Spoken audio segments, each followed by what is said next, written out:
টেলিফোনে বিভিন্ন বিষয়ে আলোচনা করেছেন বাংলাদেশের অন্তর্বর্তী সরকারের প্রধান উপদেষ্টা ডক্টর মোহাম্মদ ইউনূস ও ভারতের প্রধানমন্ত্রী মোদি। প্রধান উপদেষ্টার কার্যালয় থেকে পাঠানো এক বিজ্ঞপ্তিতে এ তথ্য জানা গেছে।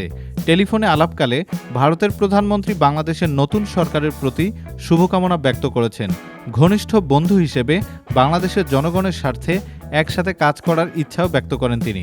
ডক্টর ইউনূসের নেতৃত্বের প্রশংসায় মোদি বলেছেন, তিনি তাকে দীর্ঘদিন ধরে চেনেন। অধ্যাপক ইউনূসের দীর্ঘ অভিজ্ঞতা এবং তার নেতৃত্ব বাংলাদেশের মানুষের জন্য কল্যাণ বয়ে আনবে। আলাপকালে বাংলাদেশের সংখ্যালঘুদের সুরক্ষার বিষয়টি উত্থাপন করেন মোদি।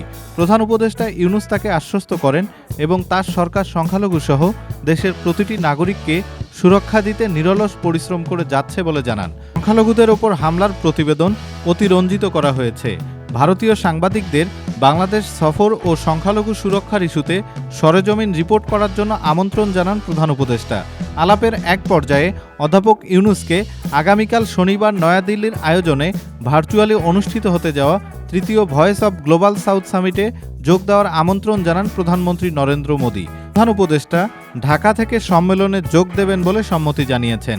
প্রধান উপদেষ্টা বলেন, বাংলাদেশের দ্বিতীয় বিপ্লব হচ্ছে ছাত্র আন্দোলন এবং এর মধ্য দিয়ে তার অন্তর্বর্তী সরকার ক্ষমতা গ্রহণ করেছে। তার সরকার ছাত্র ও জনগণের গণতান্ত্রিক আকাঙ্ক্ষা পূরণে প্রতিশ্রুতিবদ্ধ। বাংলাদেশের পরিস্থিতি এবং সারা দেশে জনজীবন স্বাভাবিক হচ্ছে বলেও জানান তিনি।